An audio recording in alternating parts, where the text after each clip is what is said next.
kuatkan hati. Negeri ini memanggilmu kawan. Belajar bergerak berbagi untuk negeri. Assalamualaikum warahmatullahi wabarakatuh. Waalaikumsalam warahmatullahi wabarakatuh. Om Swastiastu. Salam kebajikan. Selamat siang Bapak Ibu semuanya. Yang saya hormati Bapak Haji Muhammad Hisyam SPDI MA selaku Kepala Sekolah.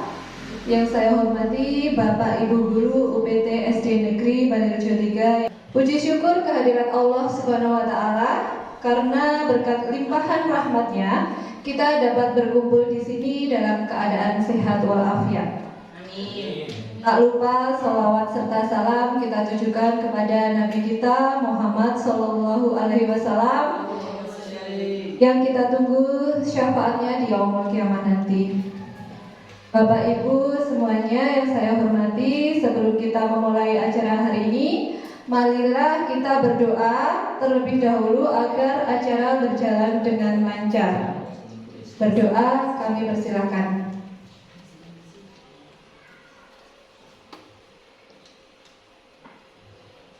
Berdoa selesai. Terima kasih. Untuk acara yang pertama yaitu sambutan dari Bapak Kepala UPT SD Negeri Balerejo 3, Bapak Hisyam. Saya persilahkan.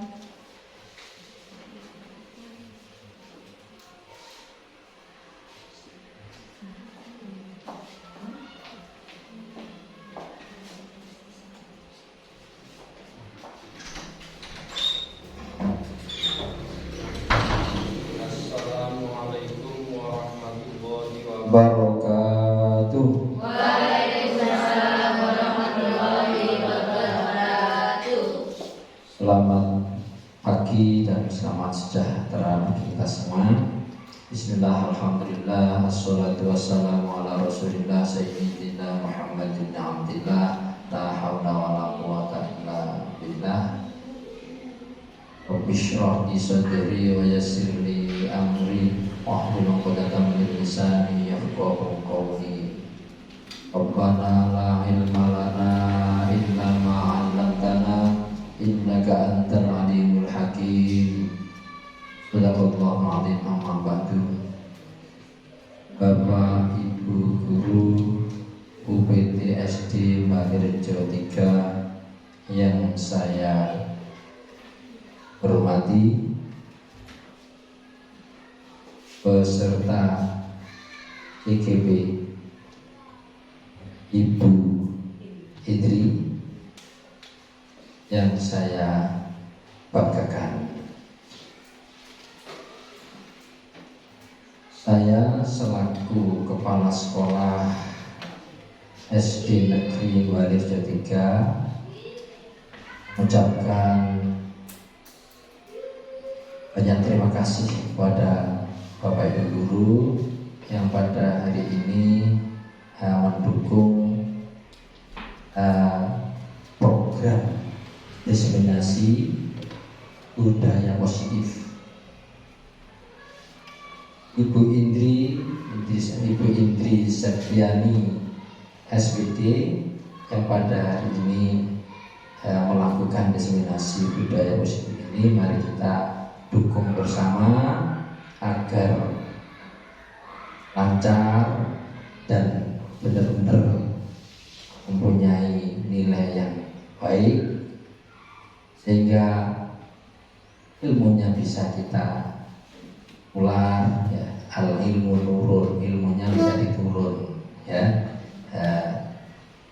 Itu juga kita nanti ketika mungkin ada pertanyaan, kita yang tanya atau sebaliknya ditanya, ya semoga bisa lancar, bisa menjawab dan ilmunya juga manfaat, ya. Itu juga IGB-CGB yang lain yang insya Allah di hari kemudian juga melaksanakan, di hari ini juga menyerap ilmunya yang disampaikan pada pagi hari ini. Demikian, mohon maaf atas segala kekurangan dan terima kasih atas semuanya yang dibantukan pada Ibu Inti Septiani yang melaksanakan destinasi budaya positif ini. Sekali lagi mohon maaf. Billahi taufiq wal hidayah. Wassalamualaikum warahmatullahi wabarakatuh. Waalaikumsalam warahmatullahi wabarakatuh. Terima kasih Bapak Hijam atas penguatannya. Untuk acara selanjutnya yaitu di sini saya akan mendiseminasikan budaya positif. Di sini saya Indri Septiani, CGP Angkatan 9 dari UPT SD Negeri Balairejo 3 Kabupaten Blitar. Nah, sebelum kita ke acara pertama, marilah kita relaksasi dulu ya Bapak Ibu.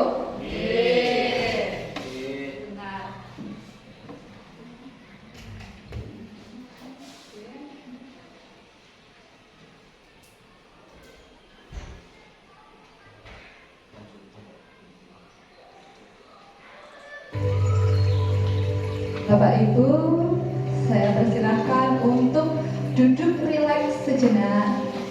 Buat posisi yang paling nyaman, senyaman mungkin ya. Kemudian pejamkan matanya, hilangkan semua beban pikiran, beban kerja sementara ya.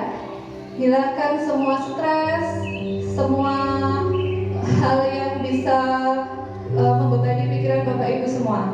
Fokuskan pada pernafasan kita. Ambil nafas, tahan, buang. Sekali lagi, ambil nafas, tahan, buang. Lagi ya. Ambil nafas sebanyak mungkin, tahan, buang. Lagi, ambil nafas, tahan, buang. Selesai, buka mata perlahan.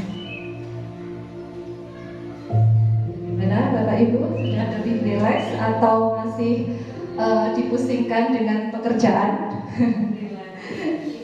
Gitu ya. Baik. Masih pusing? Obatnya ada di rumah. Kayak hipnotis. Iya.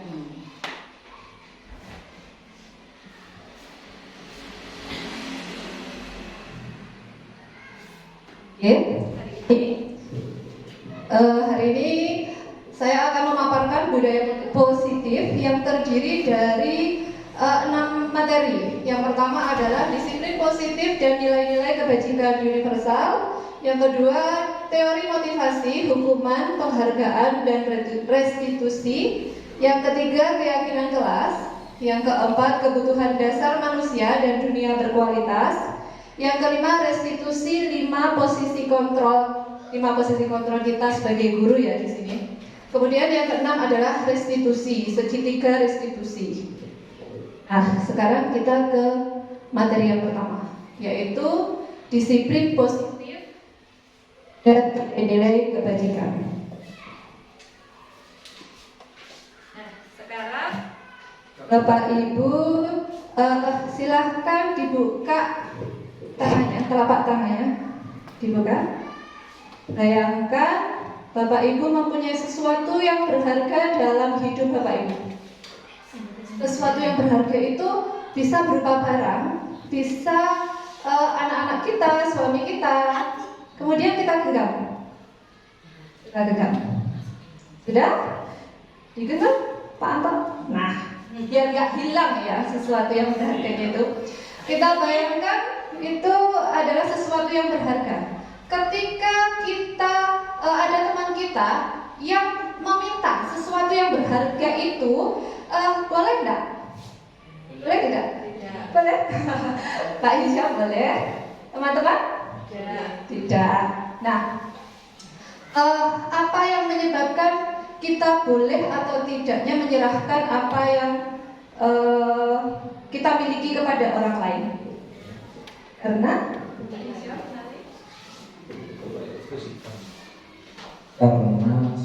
semua apa yang memiliki itu sebenarnya hanya titipan. ya Suatu saat akan diambil atau diminta kepada yang punya, yaitu Allah Subhanahu wa Ta'ala. Kita punya anak, kita punya mobil mewah, kita punya rumah. Suatu saat kita tidak punya lagi. Jika kita panggil pasti barang-barang ini ditinggal. Ya, oleh karena itu kita masih dititipi, kita jaga, kita kita rawat dengan baik. Terima kasih. Karena ada firman Allah, Inna lillahi wa inna ilaihi raji'un. Sesungguhnya kita milik Allah dan akan kembali. terima kasih. Sangat luar biasa ya. Jadi semua itu hanya titipan. Kita itu sebetulnya lahir di dunia ini tidak memiliki apa-apa, tapi kewajiban kita adalah menjaganya. Mungkin ada Bapak Ibu yang mempunyai jawaban lain, kita memilih untuk menggenggamnya. Kita bayangkan itu mungkin anak-anak kita ya. Tapi suatu saat anak-anak kita nanti akan menikah dan dibawa oleh keluarga barunya gitu. Mungkin ada jawaban yang lain yang tetap menggenggam, ini anak nggak boleh dibawa orang lain. Mungkin ada jawaban seperti itu. Ya, kembali lagi itu seperti posisi kontrol ya. Jadi apa yang kita genggam, entah itu kita mau membuka atau tetap mempertahankan, itu adalah dari apa Bapak Ibu? Dari diri kita sendiri, dari kontrol kita sendiri. Apakah kita bersedia memberikannya atau kita mempertahankannya, gitu ya? Nah ini hanya sekedar mengawali materi hari ini. Nah sekarang makna disiplin. Menurut Bapak Ibu disiplin itu apa? Disiplin itu apa? Taat pada peraturan. Taat pada peraturan. Ada jawaban yang lain? Disiplin? Mungkin anak-anak biasanya kalau disiplin itu disiplin itu tepat waktu, gitu ya. Mungkin banyak sekali jawaban tentang disiplin. Sekarang coba kita lihat apa itu makna disiplin.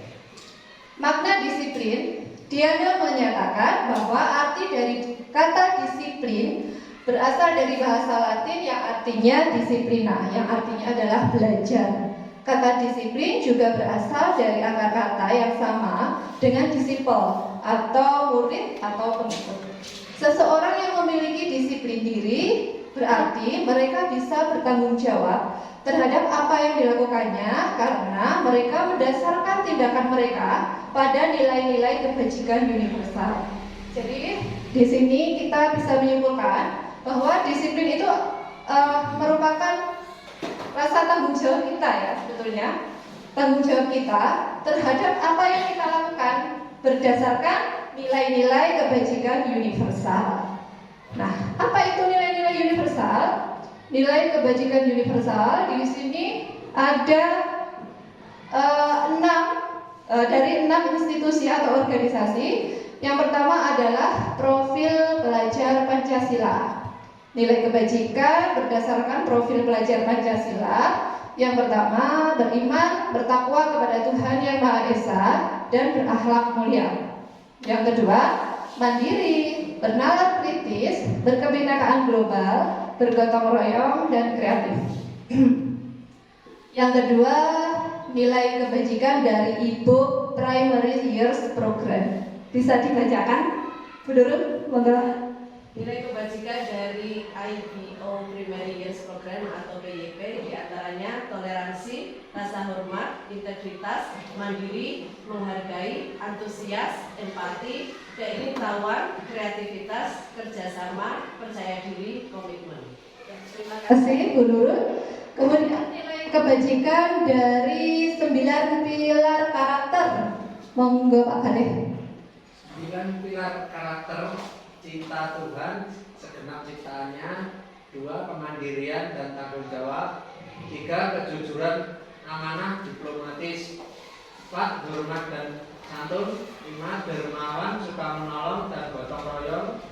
6. Percaya diri, kreatif dan pekerja keras. 7. Kepemimpinan dan keadilan.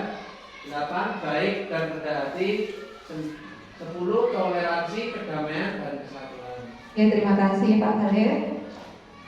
Selanjutnya Berdasarkan petunjuk seumur hidup dan keterampilan hidup, yang pertama nilai kebajikannya adalah dapat dipercaya lurus hati. 2. Pendengar yang aktif. 3. Tidak merendahkan orang lain. 4. Memberikan yang terbaik dari diri. Kemudian dari petunjuk hidup, peduli, penalaran, bekerja sama, keberanian, keingintahuan, usaha, keluasan atau fleksibilitas, berorganisasi, kesabaran, keteguhan hati, kehormatan, memiliki rasa humor, berinisiatif, integritas, pemecahan masalah, sumber pengetahuan, tanggung jawab, dan persahabatan. Nah, sekarang dari The 7 Essential Virtues. Yang pertama, empati, suara hati, kontrol diri, rasa hormat, kebaikan, toleransi, dan keadilan. Itu nilai kebajikannya itu sangat banyak sekali, Bapak Ibu.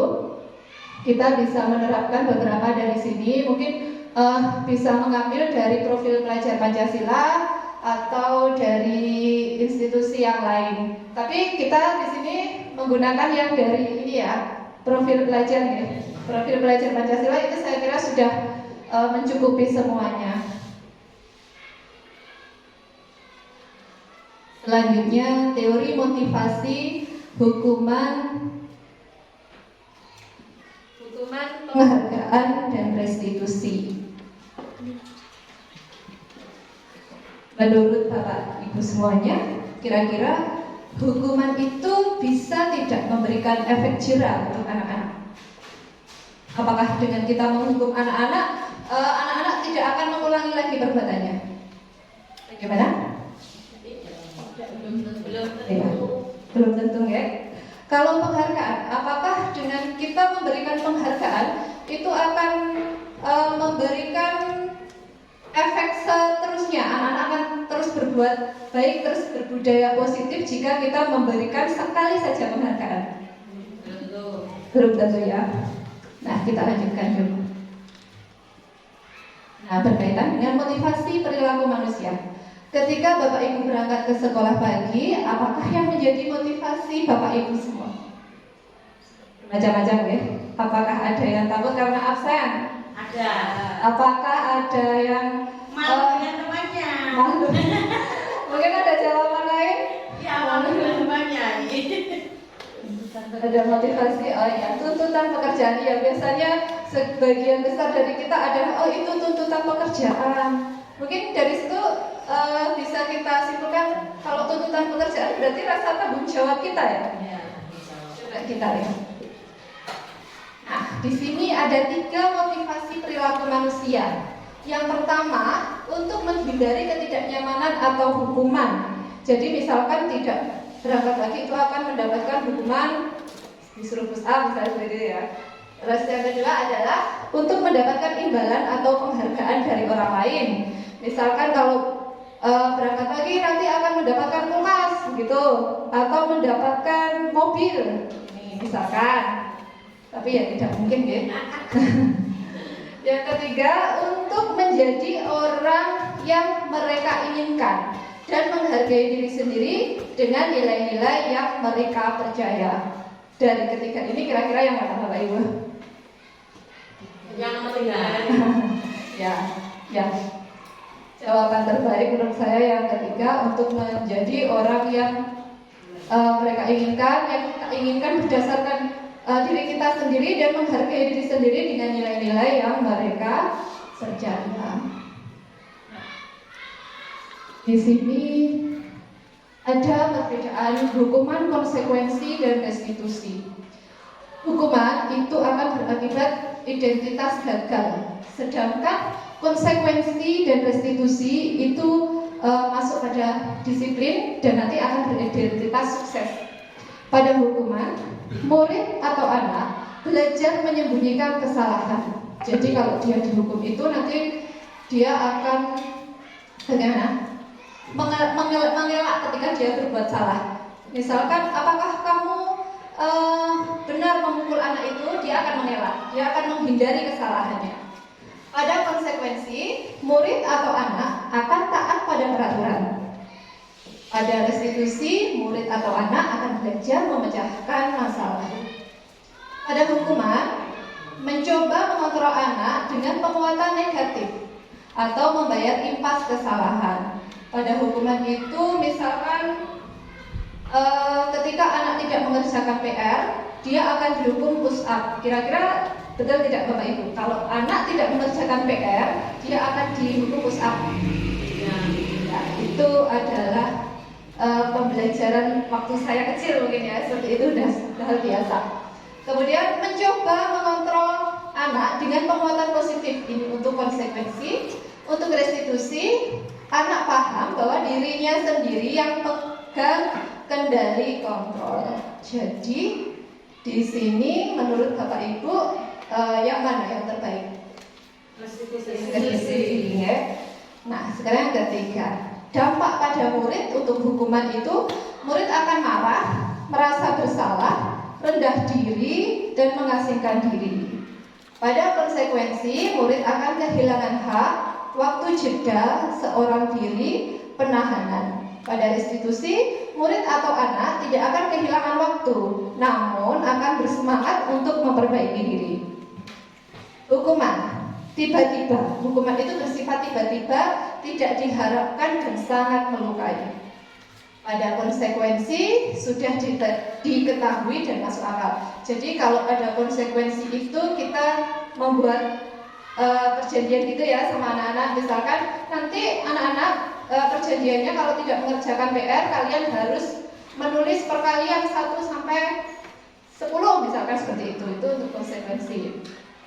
Untuk restitusi berupa undangan untuk mengadakan restitusi.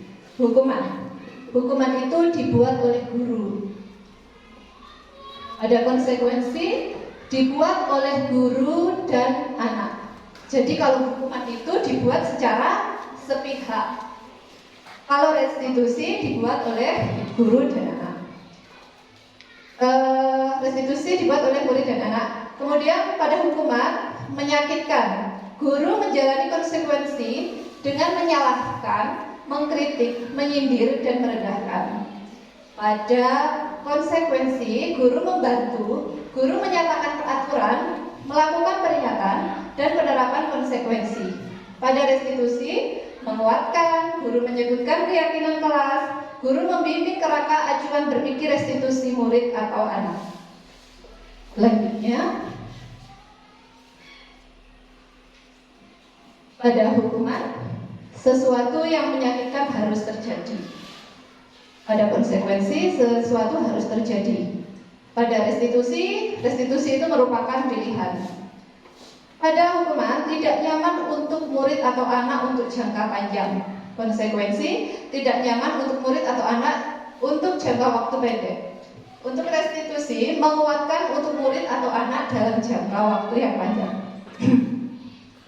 Hukuman, korban mendapatkan keadilan.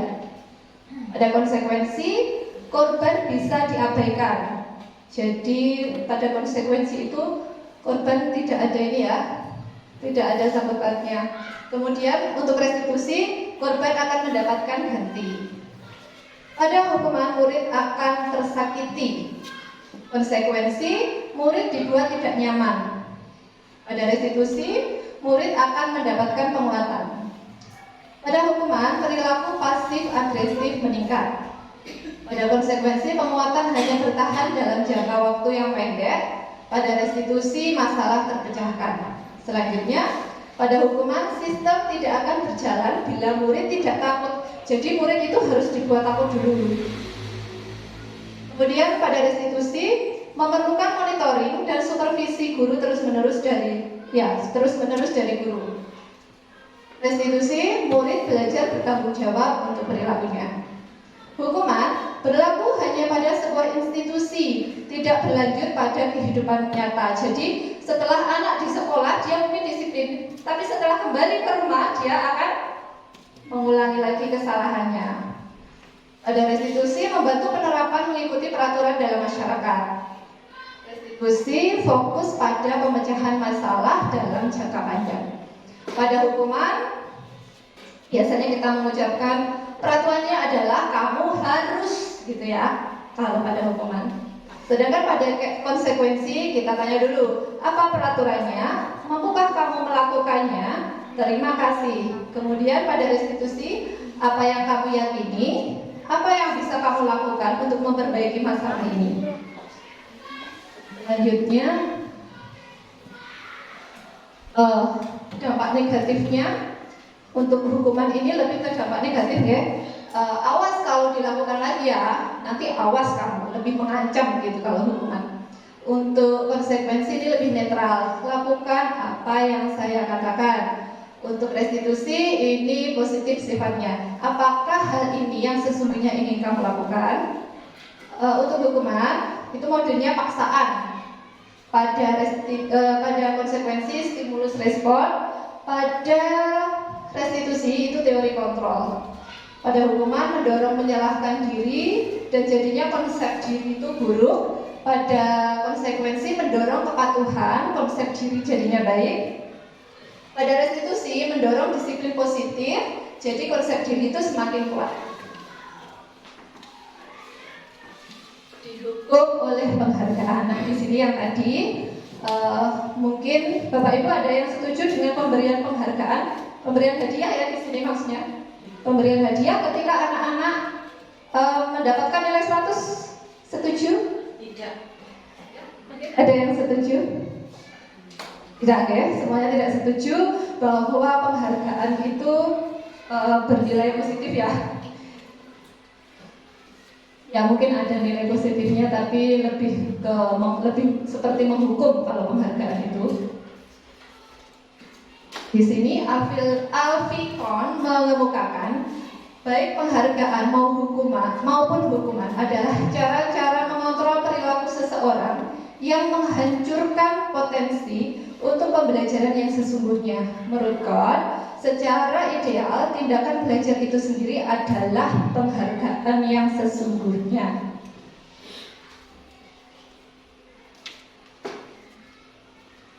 Alfikon selanjutnya juga mengemukakan beberapa pernyataan dari hasil pengamatannya selama ini tentang tindakan memberikan penghargaan yang nilainya sama dengan menghukum seseorang. Jadi penghargaan itu nilainya sama dengan menghukum seseorang. Judulnya di sini dihukum oleh penghargaan.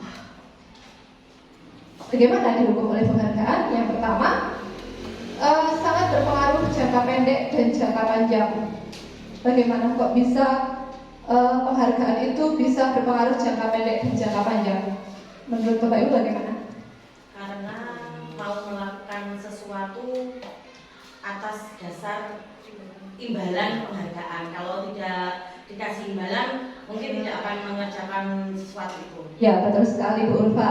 Betul sekali. Jadi dengan penghargaan itu anak-anak melakukan sesuatu hanya mau mendapatkan imbalan. Jika tidak dikasih imbalan, dia tidak akan mau melakukan sesuatu. Kemudian yang kedua, penghargaan itu tidak efektif. Penghargaan bisa merusak hubungan. Jadi misalkan antar teman saja ya anak-anak biasanya kalau tidak dikasih penghargaan, ya wes akhirnya anak-anak biasanya tidak mau berteman seperti itu. Kemudian yang keempat, penghargaan mengurangi ketepatan. Penghargaan menurunkan kualitas. Penghargaan mematikan kreativitas. Penghargaan itu menghukum. Kemudian penghargaan itu merupakan motivasi, bukan motivasi dalam diri, dari dalam diri ya, atau intrinsik.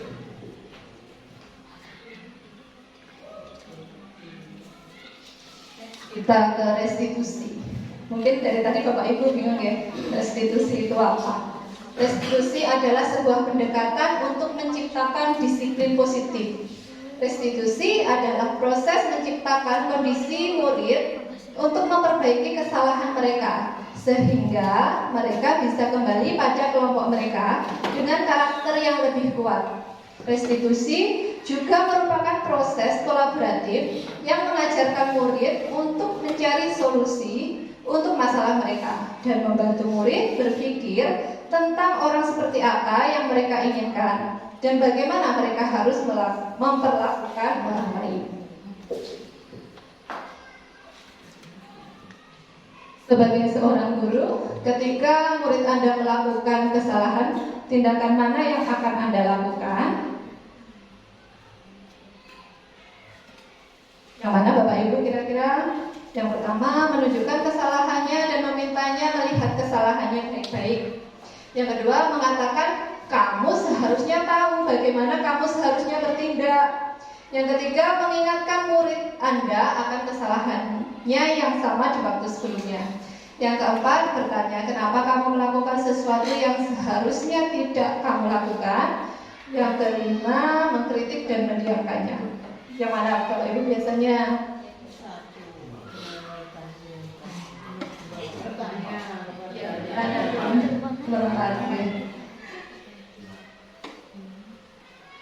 Ada di antara di sini mungkin ada atau tidak ada? Tidak ada. Kalau Anda melakukan tindakan-tindakan di atas, mungkin Anda akan membuat murid Anda merasa menjadi anak yang gagal. Nah, bagaimanakah sebaiknya respon kita bila ada murid kita yang melakukan kesalahan?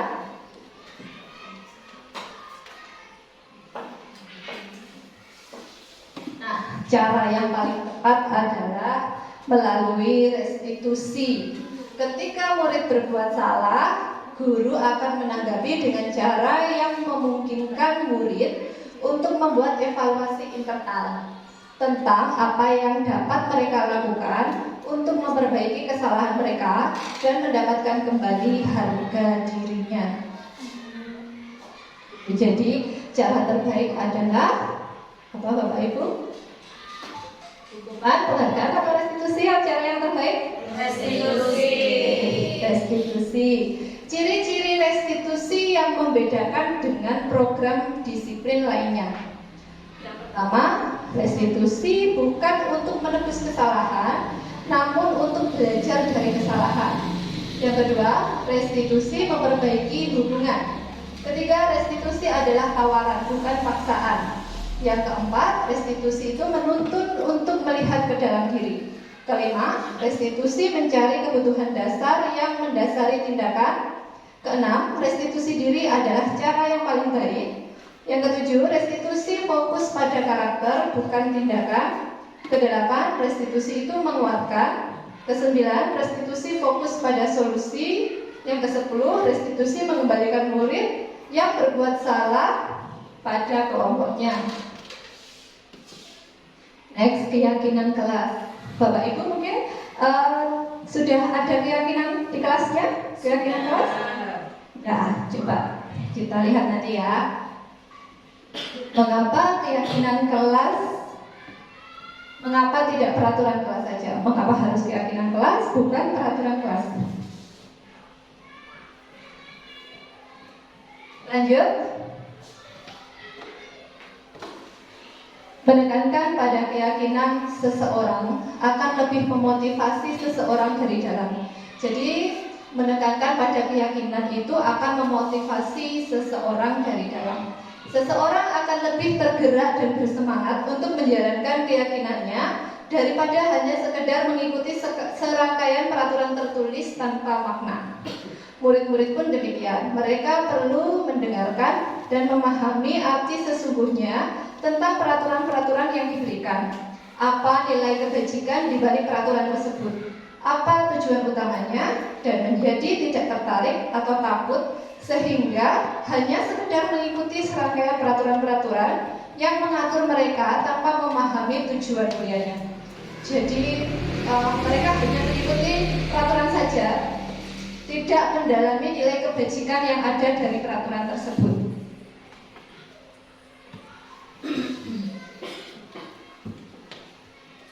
Nah, sekarang pembentukan keyakinan kelas. Bagaimanakah pembentukan keyakinan kelas? Yang pertama, keyakinan kelas itu bersifat abstrak daripada peraturan yang lebih rinci dan konkret. Yang kedua, keyakinan kelas berupa pernyataan-pernyataan universal. Yang ketiga, pernyataan keyakinan kelas senantiasa dalam bentuk positif.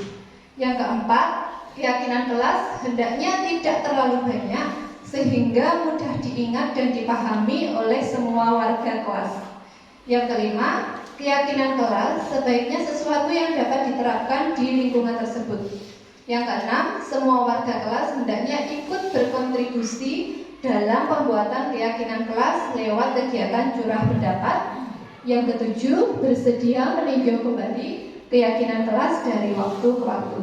Nah, di sini saya minta Bapak Ibu untuk membentuk keyakinan kelas atau keyakinan sekolah. Silakan ditulis di sticky note-nya. Monggo. Silakan dibuat.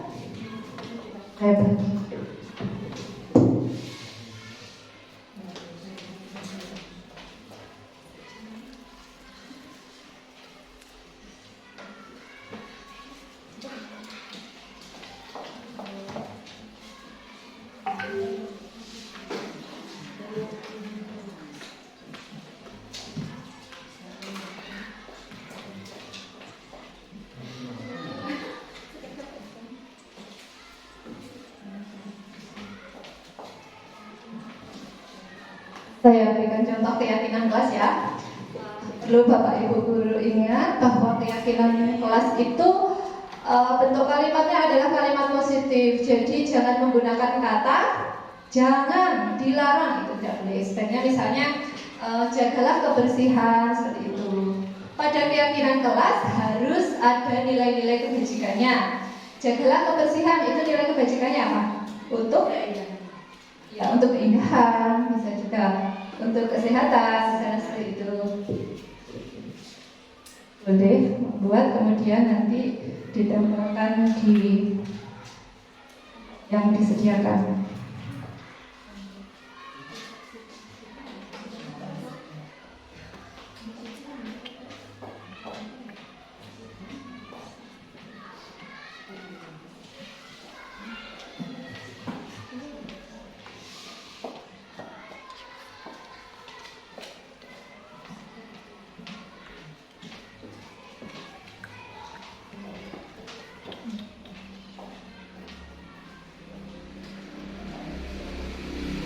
Jadi keyakinan kelas nanti akan disepakati bersama. Kalau sudah selesai ditempel.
Kok memori penuh?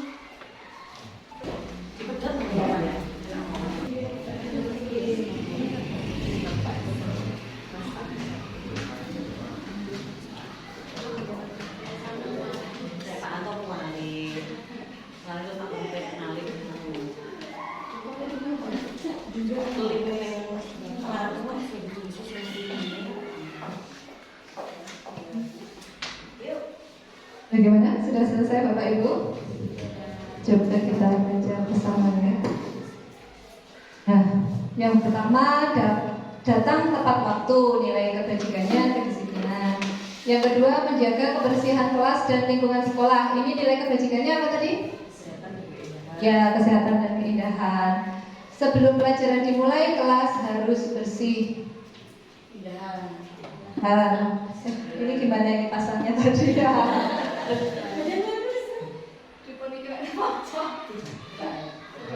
Oke.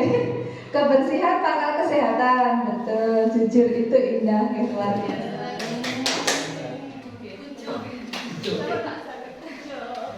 Oke. Nah, keyakinan kelas dari Bapak. Kelas datang tepat waktu. Oke.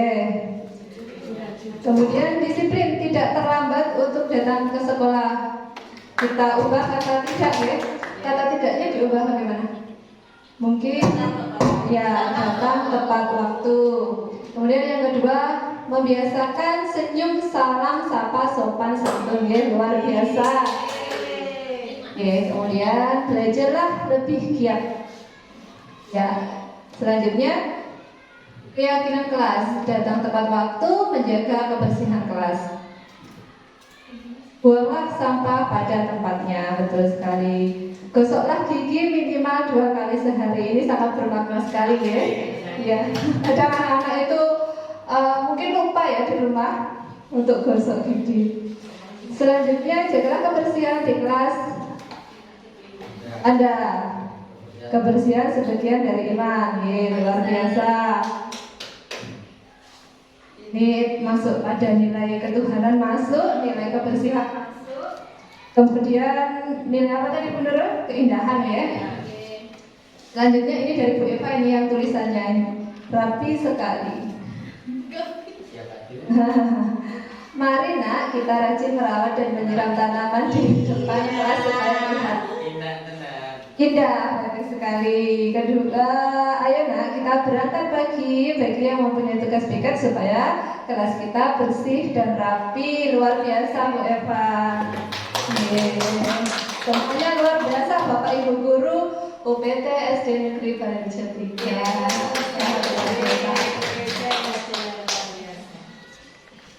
Ya, selanjutnya kebutuhan dasar manusia dan dunia berkualitas. Kita sudah masuk ke materi yang hampir-hampir akhir ini ya. Nah, kebutuhan dasar manusia itu terdiri dari 5. Yang pertama adalah bertahan hidup, kedua penguasaan, ketiga kasih sayang dan rasa diterima, keempat kebebasan, dan kelima kesenangan. Tentunya kita pasti punya kelima kebutuhan dasar ini ya untuk bertahan hidup. Kemudian penguasaan, kasih sayang, tentunya kita juga membutuhkan kasih sayang dan rasa diterima. Kasih sayang itu bukan hanya dari keluarga saja ya, tapi juga dari siapa Bapak Ibu? Ya, dari teman, dari saudara, dari tetangga-tetangga kita mungkin. Kemudian kebebasan dan kesenangan. Lanjut dunia berkualitas. Dunia berkualitas Anda adalah tempat khusus dalam pikiran Anda. Tempat Anda menyimpan gambaran representasi dari semua yang Anda inginkan. Bisa berisi orang-orang, hal-hal, dan apa saja yang terbaik dalam hidup Anda, dan membuat Anda merasa bahagia dan terpenuhi kebutuhan dasar Anda. Jadi dunia berkualitas itu akan membuat Anda merasa bahagia dan terpenuhi kebutuhan dasar Anda yang tadi, 5 kebutuhan dasar tadi. Yang kedua, bila guru dapat membangun interaksi yang memberdayakan dan memerdekakan murid, maka murid akan meletakkan dirinya sendiri sebagai individu yang positif dalam dunia berkualitas, karena mereka akan menghargai nilai-nilai kebajikan. Restitusi 5 posisi kontrol. Nah, ini ada 5 posisi kontrol.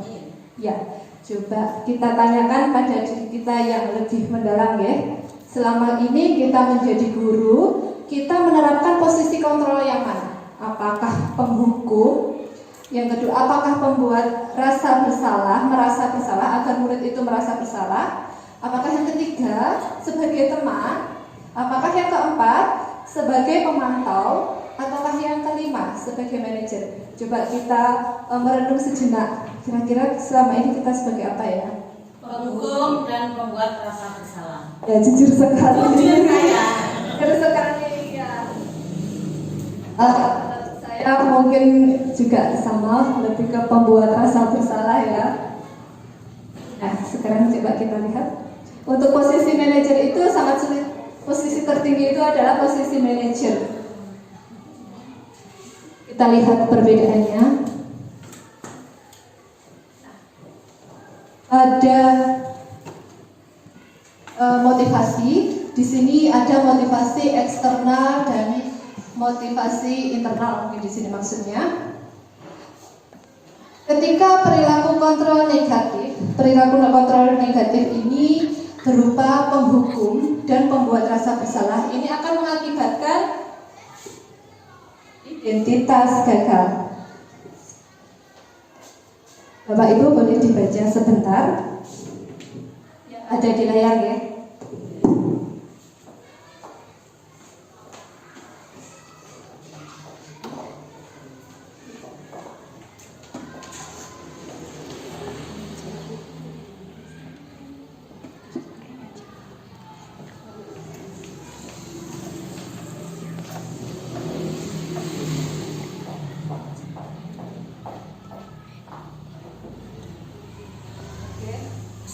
Motivasi eksternal dan motivasi internal. Tadi perilaku kontrol negatif yaitu sebagai penghukum dan pembuat rasa bersalah akan mengakibatkan identitas gagal. Sedangkan perilaku kontrol positif yaitu sebagai teman dan pemantau itu akan beridentitas sukses. Kemudian kontrol diri yaitu sebagai manajer, ini posisi yang tertinggi, luar biasa kalau Bapak Ibu sudah bisa di posisi manajer.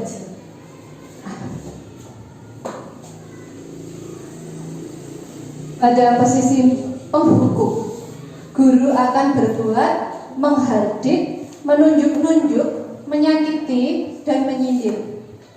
Pada posisi pembuat orang merasa bersalah, guru akan berceramah atau ngomel saja gitu ya, menunjukkan kekecewaan yang mendalam.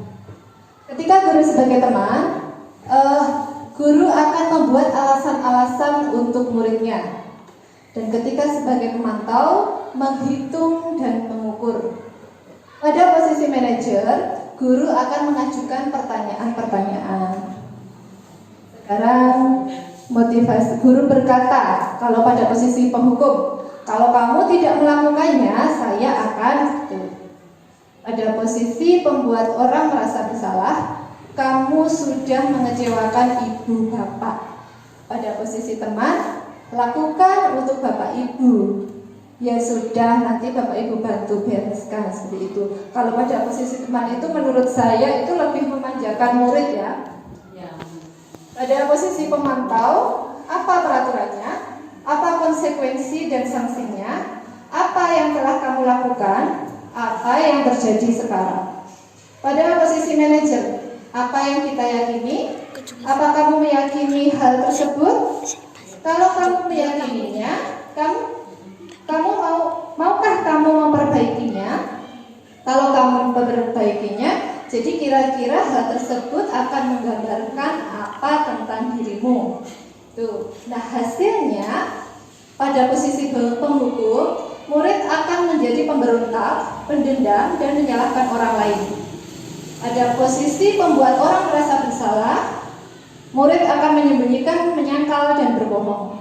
Pada posisi teman itu akan terjadi ketergantungan.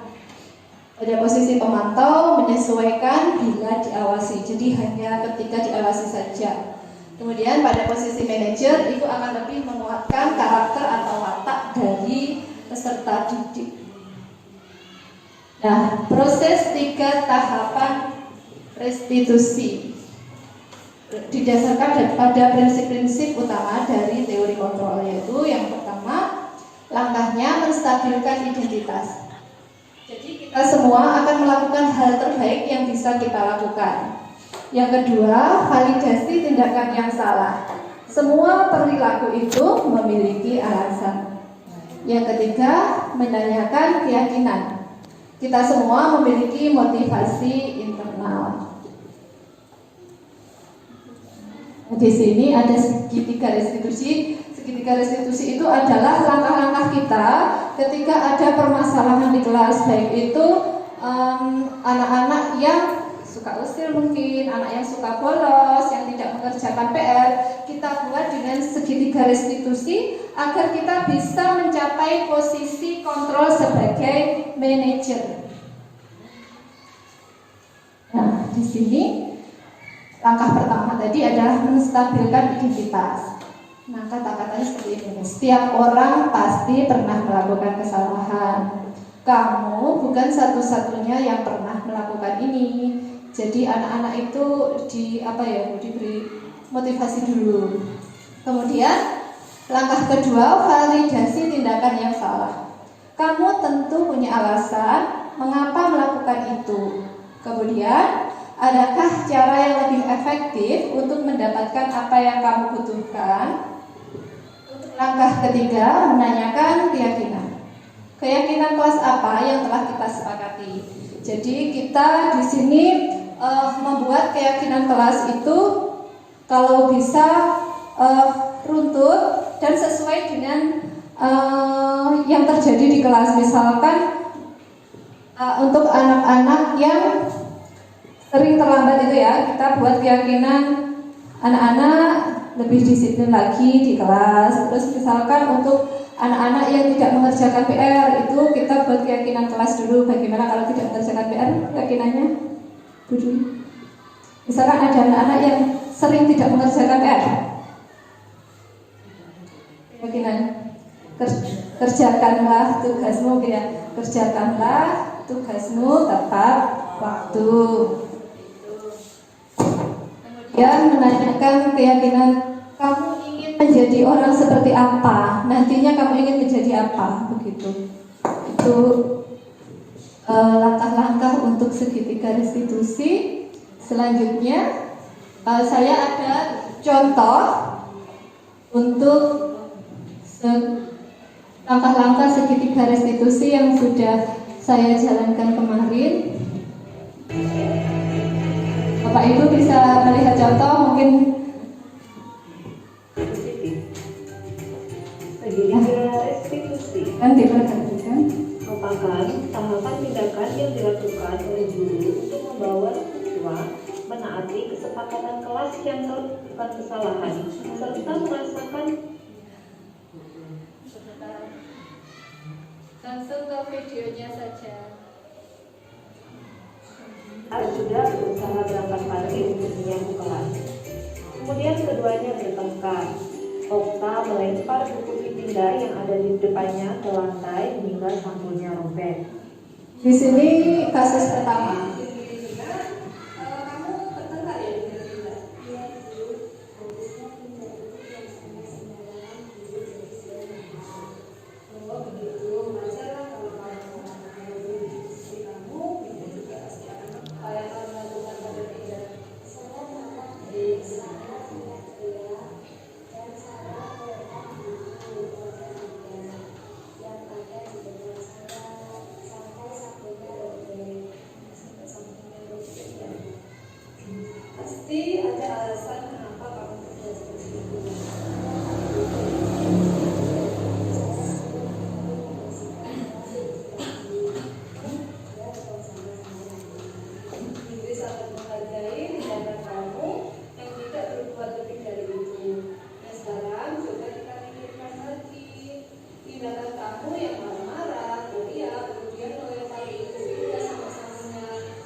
Skenario kasus yang kedua menggunakan segitiga restitusi. Itu adalah contoh kasus yang diselesaikan dengan segitiga restitusi. Mungkin di sini ada Bapak Ibu yang ada di hatinya ada ganjalan yang mau ditanyakan, monggo. Pinter yang mungkin mau bertanya. Oke, Bante. Kita apakah diperbolehkan menggolongkan posisi kontrol guru hanya berdasarkan hasil akhirnya dari cerita?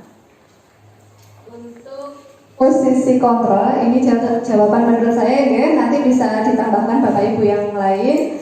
Untuk mencapai posisi mana dulu, kita itu di posisi mana dulu. Kalau kita menginginkan di posisi manajer, kita harus melalui tahapan-tahapan yang sudah ada ya. Jadi yang pertama yaitu menstabilkan identitas tadi. Ini Bu. Nah, kita harus melalui ketiga ini, menstabilkan identitas, memvalidasi tindakan yang salah, kemudian menanyakan keyakinan, begitu. Jadi tidak bisa langsung ketika anak-anak salah itu langsung kamu salah, kamu harus begini, itu menurut saya tidak bisa. Mungkin ada tanggapan lain dari teman-teman, Bapak Ibu guru, monggo. Ada tambahan? Ya, apa sudah cukup? Bagaimana Mbak Andre? Ya Bu, Nggih, terus atas penjelasannya. nggih sami-sami. Ada yang lain? Nggih, Bu Ulfa, monggo. Tadi kan sudah dijelaskan bahwa kita tidak boleh menghukum Anak, nggih. Ya. Upaya apa yang dapat dilaksanakan guru untuk mendisiplinkan siswa tanpa sebuah hukuman? Untuk mendisiplinkan siswa itu menurut saya itu dimulai dari diri kita sendiri ya. Diri kita sendiri harus memberikan contoh atau teladan yang baik kepada anak. Kalau kita memberi contoh yang baik, pelan-pelan saja, pelan-pelan insya Allah anak-anak akan mengikuti kita. Anak-anak akan mengikuti kita. Terus bagaimana agar tidak menghukum gitu ya? Ya tentunya lewat ini, kita harus menempatkan diri kita di posisi kontrol sebagai manajer. Jadi dengan proses tahapan seperti ini, tidak boleh sekarang itu menghukum kan, Ibu. Berarti langsung si anak itu dipanggil itu dulu ya? Iya, boleh ya, anak bisa dipanggil, kemudian kita wawancarai atau bertanya, berdiskusi, sehingga mereka bisa tahu posisi mereka, apa kesalahan mereka, dan keyakinan kelas apa yang sudah mereka langgar. Itu mungkin ada jawaban yang lain atau memberi tambahan? Pas, ya, pun. Terima kasih Bibi. Sami-sami.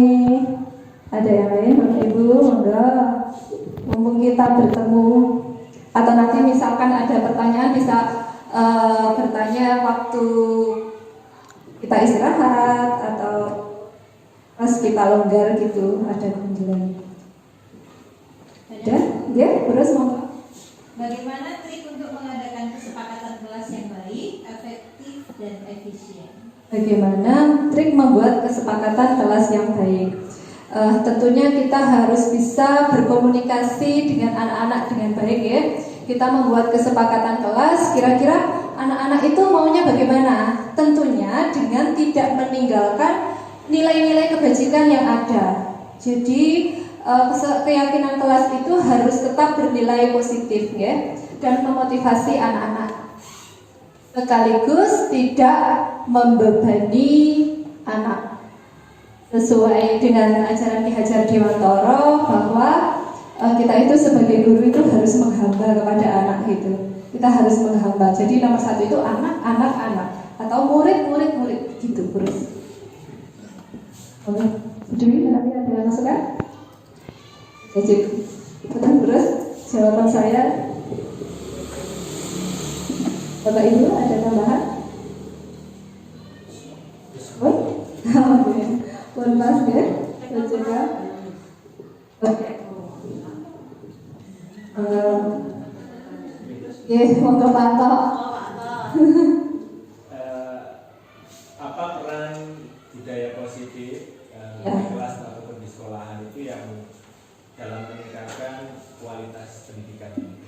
budaya positif apakah berpengaruh pada peningkatan kualitas pendidikan? Tentunya ini sangat berpengaruh Pak, menurut saya. Ketika kita menerapkan budaya positif, itu insya Allah akan membangun karakter anak menjadi lebih baik. Jadi ketika anak-anak berkarakter baik, dia akan mengikuti pembelajaran dengan baik. Sekolahan atau kelas akan nyaman, aman untuk anak-anak belajar, dan tentunya ketika anak-anak nyaman belajar, mengikuti pembelajaran dengan baik, nilai mereka akan meningkat. Dan ketika nilai mereka meningkat, itu insya Allah kualitas pendidikan juga ikut meningkat. Gitu. Yang pertama menurut saya adalah pendidikan karakter nih saat ini. Itu Pak Anto. Menjawab. Ada pertanyaan yang lain, Bapak Ibu? Cukup. Terima kasih banyak. Saya ucapkan terima kasih banyak Bapak Ibu semua atas waktunya. Semoga yang saya sampaikan ini membawa manfaat untuk kita semua. Saya ucapkan terima kasih. Ada kurangnya saya tingkah laku maupun perkataan, saya mohon maaf yang sebesar-besarnya. Cukup sekian. Wassalamualaikum warahmatullahi wabarakatuh. Waalaikumsalam warahmatullahi wabarakatuh. Terima kasih.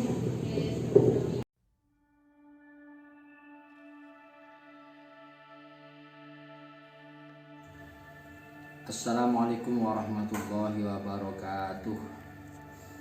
Syukur alhamdulillah dan terima kasih Fitri sudah melaksanakan penyebaran pemahaman budaya positif. Oleh karena itu tetaplah semangat untuk selalu menyebarkan praktik baik. Tabarakallah, semoga Allah memberikan berkah dan manfaat ilmunya. Amin amin ya rabbal alamin. Assalamualaikum warahmatullahi wabarakatuh. Assalamualaikum. Dari hasil diseminasi hari ini saya merasa termotivasi untuk menerapkan budaya positif dan membuat keyakinan kelas. Wassalamualaikum warahmatullahi wabarakatuh. Waalaikumsalam warahmatullahi wabarakatuh. Hari ini saya mengikuti diseminasi budaya positif yang disampaikan oleh Bu Indri. Saya mendapatkan banyak pelajaran terutama tentang penyelesaian permasalahan dengan menggunakan segitiga distribusi. Terima kasih banyak.